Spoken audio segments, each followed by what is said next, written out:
प्रिय दर्शकों नमस्कार। हाजिर हूँ। आज मैं आपको बताने वाला हूँ गुण मिलान करते समय वो कौन सी महत्वपूर्ण बातें हैं जिनका हमें मुख्य रूप से ध्यान रखना चाहिए। वैसे तो इस विषय को लेकर के मैं पहले भी 2 से 3 वीडियो बना चुका हूँ और आप लोगों ने उसे देखा भी है और समझा भी है, लेकिन आज का जो विषय है ये थोड़ा सा अलग है। आज जो जानकारी मैं आपको देने वाला हूँ ये आपके लिए बिल्कुल नवीन है, बिल्कुल नई है और इसको जानना भी बहुत ही ज़रूरी है, क्योंकि यदि इस जानकारी को नहीं जाना तो फिर गुण मिलान करते समय हम बहुत बड़ी गलती कर सकते हैं। जो चीज़ हमें देखनी चाहिए वो हम देख नहीं पाएंगे और जो देखना जरूरी नहीं है उसके चक्कर में आकर के अपने बच्चों की शादी में लगातार डिले का कारण बनते रहेंगे। आज मैं आपको बताने वाला हूं नाड़ी दोष के बारे में, वर्ण दोष के बारे में, गण दोष के बारे में, योनि दोष के बारे में। ये नाड़ी दोष जो होता है, पहले मैं इसी की बात कर लेता हूं। आम जनमानस में इस बात का चर्चा आपने भी सुना होगा, आपने भी कहते हुए सुना होगा और मैंने भी सुना है कि नाड़ी दोष केवल ब्राह्मणों को लगता है। ऐसा क्यों? किसी और जाति को क्यों नहीं लगता? ये नाड़ी दोष केवल ब्राह्मणों को ही क्यों लगता है? क्या जो हमारे ऋषि थे उनकी नजरों में भी जातिवाद था? हम हमारे ऋषियों की संतति हैं, उनकी नजरों में सब समान हैं। ये ग्रह जो अपना प्रभाव छोड़ते हैं ये सब पर समान रूप से ही छोड़ते हैं, इनकी नजरों में कोई भेद नहीं है। हम इंसान जाति पाति का भेद कर सकते हैं, लेकिन ये ब्रह्मांड नहीं, ये ग्रह नहीं, और हमारे जो ऋषि थे वो नहीं। तो फिर हमारे ऋषियों ने क्यों कहा कि नाड़ी दोष ब्राह्मणों को देखना चाहिए? यहां पर मैं आपको बता दूं, ब्राह्मण जाति की बात नहीं, ब्राह्मण वर्ण की बात हो रही है। हमारे ऋषियों ने कहा जिस भी जातक का जो वर्ण है वो ब्राह्मण है तो उसे नाड़ी दोष का विचार कर लेना चाहिए, न कि जाति का। तो जाति, मान लीजिए कोई भी लड़का है या लड़की है, क्षत्रिय परिवार में उनका जन्म हुआ, लेकिन उनका वर्ण ब्राह्मण वर्ण है, तो उन्हें नाड़ी दोष का विचार करना जरूरी है। नहीं आगे चलकर जीवन में अनेक समस्याएं आएंगी संतति उत्पन्न करने में। तो एक चीज को आपने ध्यान में रखना है कि जो नाड़ी दोष है वो ब्राह्मण वर्ण के लिए देखना जरूरी है, न कि ब्राह्मण जाति के लिए। कोई भी लड़का हो या लड़की हो वो ब्राह्मण जाति से हो सकती है, लेकिन उसका वर्ण शूद्र हो सकता है, उसका वर्ण क्षत्रिय हो सकता है, वैश्य हो सकता है।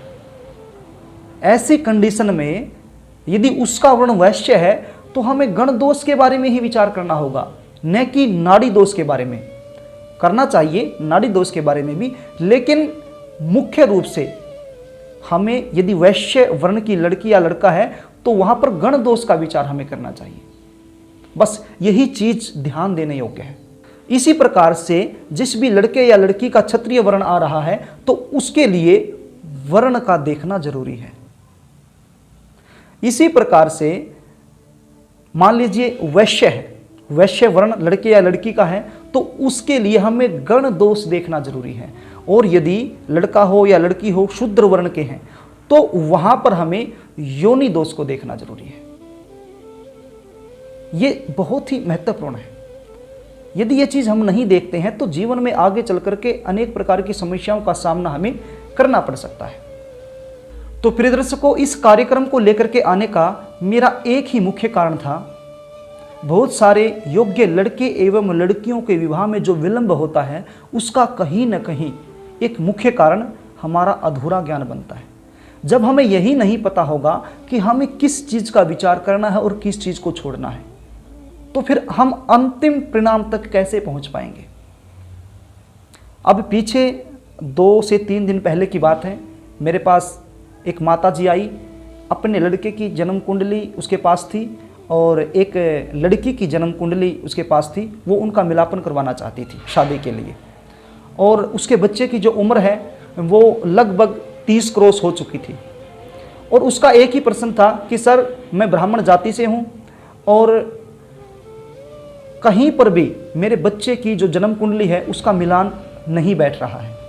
मेरा बच्चा सरकारी नौकरी कर रहा है, हमारा अच्छा परिवार है, सब कुछ सही है, लेकिन ये गुण मिलान जब हम करते हैं तो उसमें नाड़ी दोष आ रहा है। इस नाड़ी दोष की वजह से सारी समस्या हो रही है। गुण भी अच्छे मिल रहे हैं, 20 गुण मिल जाते हैं, 25 गुण मिल जाते हैं, लेकिन ये नाड़ी दोष आ जाता है। इसकी वजह से पिछले 5 सालों से हम कोशिश कर रहे हैं, लेकिन ये नाड़ी दोष की वजह से विवाह में लगातार विलंब हो रहा है।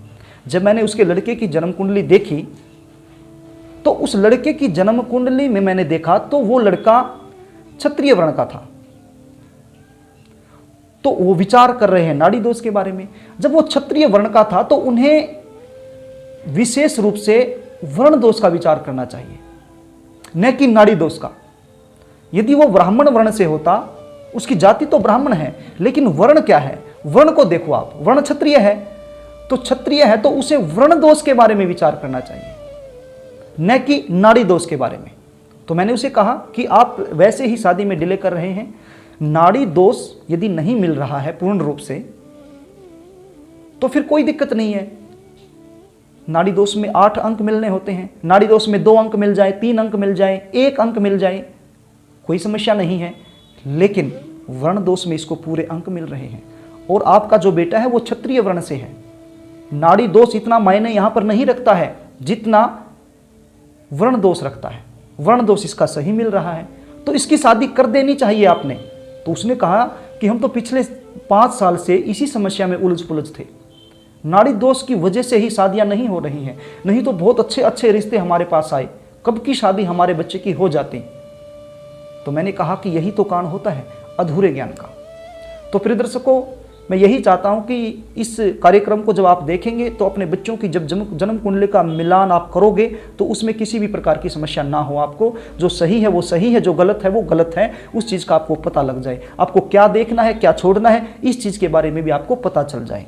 तो प्रिय दर्शकों, मैंने बड़े ही आसान तरीके से आपको समझाने की कोशिश की है, बताने की कोशिश की है और आशा भी करता हूँ कि आपको समझ में आ गया होगा। यदि फिर भी कोई चीज़ समझ में ना आए तो आप कमेंट बॉक्स के सारे मुझसे पूछ सकते हैं, रिप्लाई देने की मैं पूरी कोशिश करूंगा। यदि आप अपने बच्चों की जन्म कुंडली का मिलान मुझसे करवाना चाहते हैं या जन्म कुंडली का सटीक विश्लेषण मुझसे करवाना चाहते हैं तो फिर स्क्रीन पर दिए गए नंबरों से आप मुझसे संपर्क कर सकते हैं। स्क्रीन पर दिए गए व्हाट्सएप नंबर से आप व्हाट्सएप कर सकते हैं अपनी date of birth, birth time, birth place और अपनी जन्म कुंडली का सटीक विश्लेषण आप मुझसे करवा सकते हैं। तो प्रिय दर्शकों, यदि कार्यक्रम आपको अच्छा लगे तो आप वीडियो को लाइक करें, शेयर करें, कमेंट करें। आज के लिए बस इतना ही, कल फिर मिलेंगे, तब तक के लिए नमस्कार।